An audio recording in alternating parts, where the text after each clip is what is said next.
my name is Dalia Ceja, and today I'm going to be making a Mexican mango cake paired with our Ceja Vineyards newly released Dulce Beso dessert wine. For over centuries, mango has been a staple ingredient used in Mexico.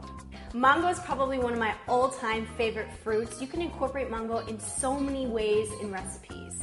To start with, I'm going to be making the batter, and what it calls for is 3 cups of flour, 6 fresh eggs, 2 cups of granulated sugar, 3 sticks of unsalted butter, 2/3 of a cup of buttermilk, zest from an orange peel, 2 tablespoons of vanilla extract, a teaspoon and a half of baking powder, and 1 teaspoon of salt. I'm going to begin by mixing the flour, the salt, and the baking powder. Then I'm going to mix the room temperature butter with the sugar until it's nice and fluffy.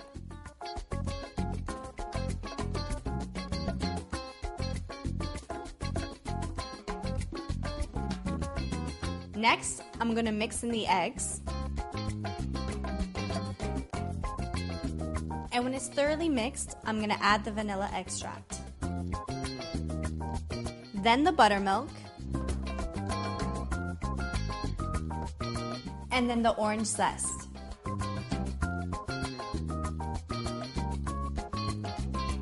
Lastly, I'll combine the wet and dry ingredients together.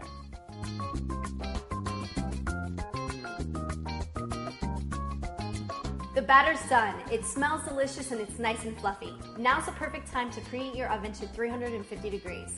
All that's left to do now is to grease your bundt pan. As you can see, mine's decorative, which makes for a beautiful presentation for any party. Now I'm going to bake it in the oven for 45 to 50 minutes.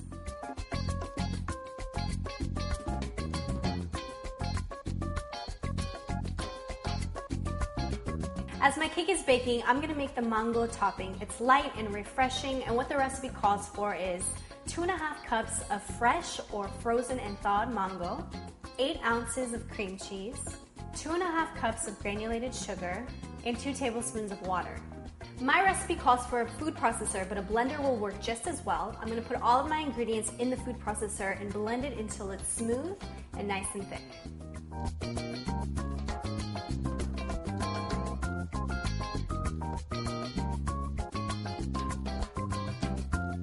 So my mango frosting's done.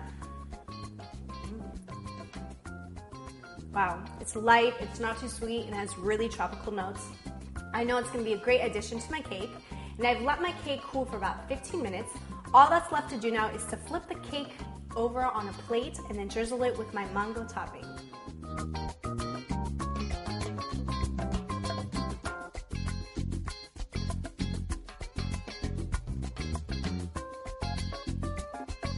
Last step, I'm going to add the mango topping on top of the cake. Side note, this is a fairly light topping, so you can add as little or as much as you'd like.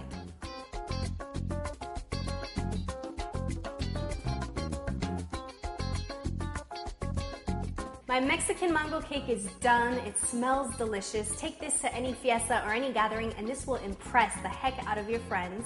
I decided to pair this with our newly released Ceja Vineyards Late Harvest Dessert Wine. We call it our Dulce Beso, meaning sweet kiss. Quick story, my dad, Pedro, is actually the one who thought of the name, because when he takes a sip of it, it's like a passionate, lingering kiss. I think we can all relate to that.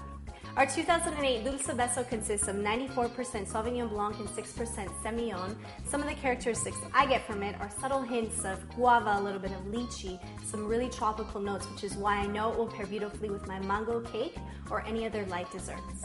I can't wait to have a slice of my delicious mango cake paired with our Dulce Beso. Thank you so much for watching, amigos y amigas. Until the next time. Salud!